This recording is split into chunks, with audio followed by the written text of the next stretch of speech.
Всем привет, дорогие друзья! Вы на канале Зеленое хобби. Сегодня такое видео решил сделать, как не допускать ошибку при посадке цитрусовых деревьев. После того, как вы купили, допустим, или там у вас он рос, и вы решили его пересадить. Потому что есть такая проблема у многих, в том числе и я через нее тоже проходил. И вот сейчас я вам хочу показать ее. То бишь заключается проблема в том, когда у вас, допустим, грунт А, это в том, который он сидел, вы пересаживаете в другой какой-нибудь грунт, и в итоге получается основная проблема. То бишь, если он, допустим, в торфе рос у вас цитрус, то желательно его пересаживать в торф. Если он там у вас в другой земле рос, нужно пересаживать именно в такую землю. Если у вас получается, вы полили, торф быстренько воду пропустил и дошел до второй земли Б и остался. Там ни корней, ничего нет, она начинает закисать. И в итоге происходит, вы думаете, то, что у вас дерево не полито, сохнет, но по факту оно и начинает гнить уже с другой стороны.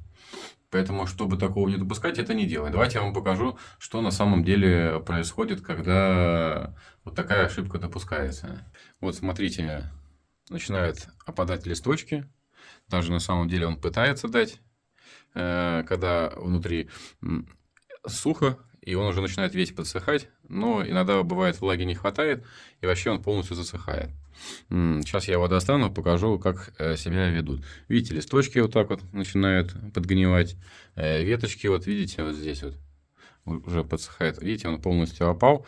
Поэтому мы сейчас будем полностью его вытаскивать, полностью под нет вычищать всю землю. Ну, многие сажают в торф. Но с торфом есть другая большая проблема.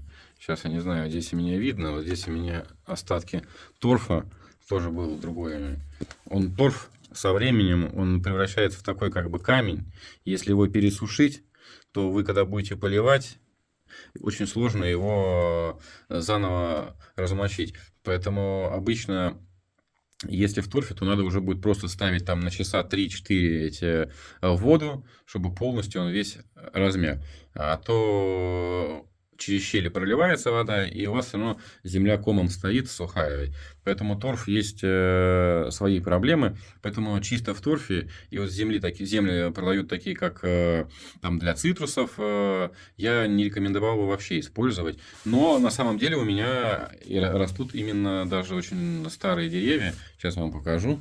Вот там вот такой вот большой коломандин. Вот он у меня весь усыпан сейчас в плодах. Он у меня исключительно чисто в покупной земле, можно сказать, для цитрусов. Ну, я его буду тоже пересаживать, потому что ему тоже уже не нравится.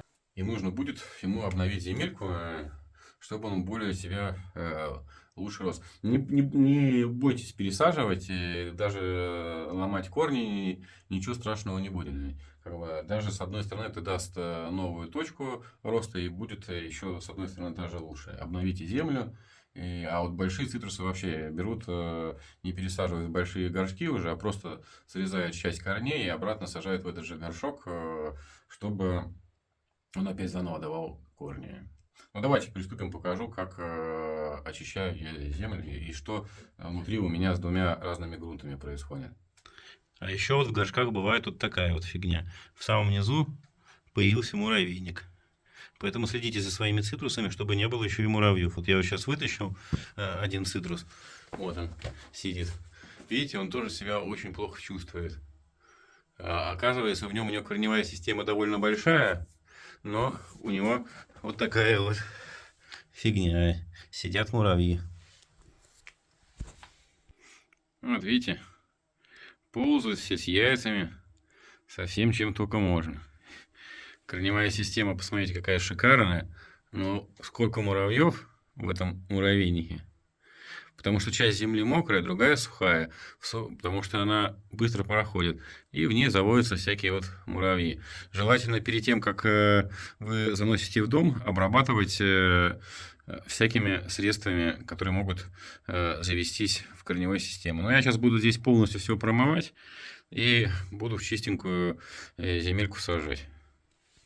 Поэтому обязательно обрабатывайте перед тем, как заносить. Я вот не обработал в этом году, и вот самое что интересно, в прошлом году точно такая же фигня была у меня с этим кумкватом. один в один ведь. В этом году, конечно, кумкват у меня шикарный, но здесь вот что происходит. Если то, что я вам показывал, посмотрите, видите, вот внутренние корни, они не очень хотят ползти в эту землю. Потому что здесь один вид земли торфа, а здесь уже земля, как бы без торфа, и поэтому сюда уже не хочет расти. Мы поливаем сюда, она проходит быстро в это и начинает уже здесь сыро, здесь сухо. И получается такая вот проблема. Здесь начинает загнивать, и на дне горшка начинает загнивать, а вот внутри постоянно, где центр корней, всегда сухо. Людям кажется, что происходит, деревья начинают, листики вянуть, оно начинает сохнуть. Потому что здесь сухо. Вы еще поливаете, добавляете.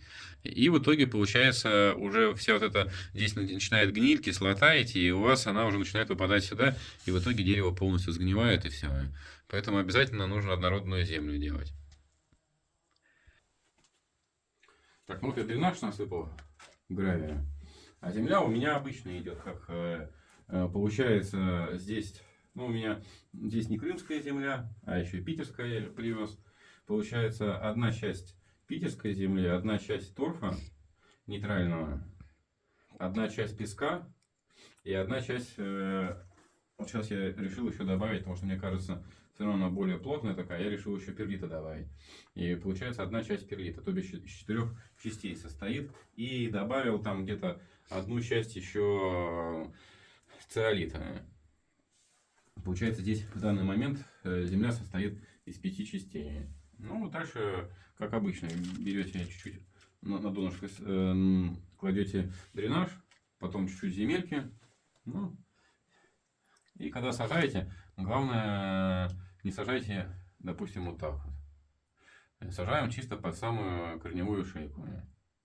Можно распределить корешки, более, чтобы везде запихалась земелька.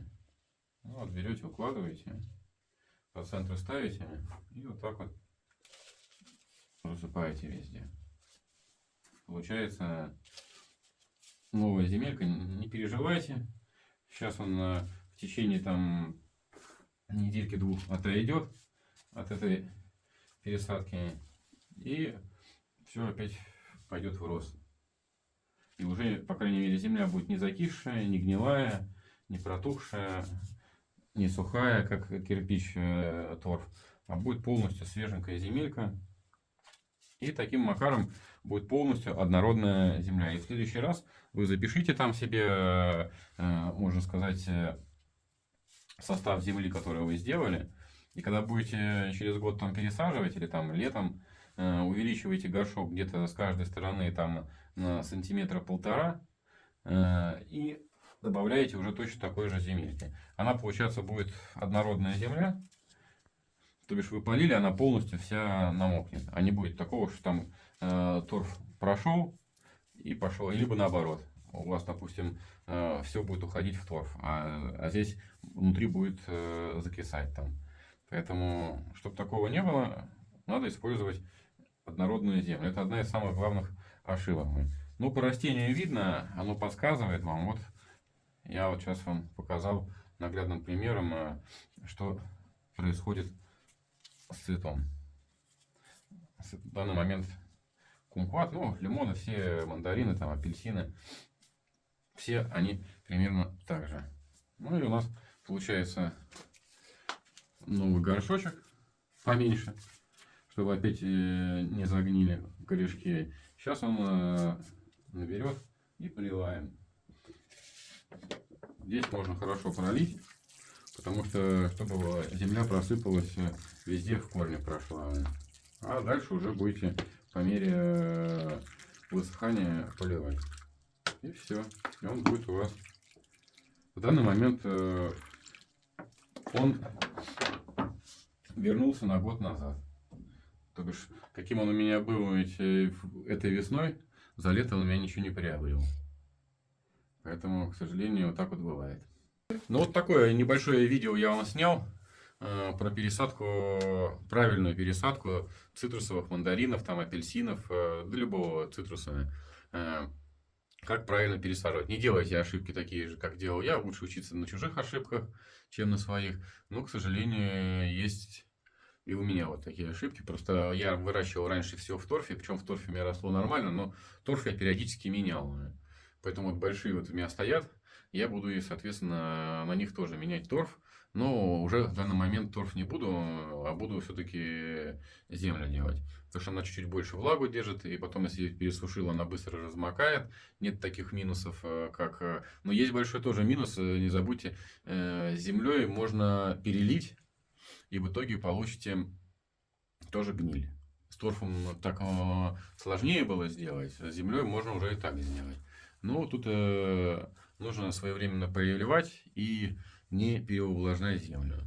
Ну, цитрус сам он будет вам подсказывать, как ему хорошо, как ему плохо.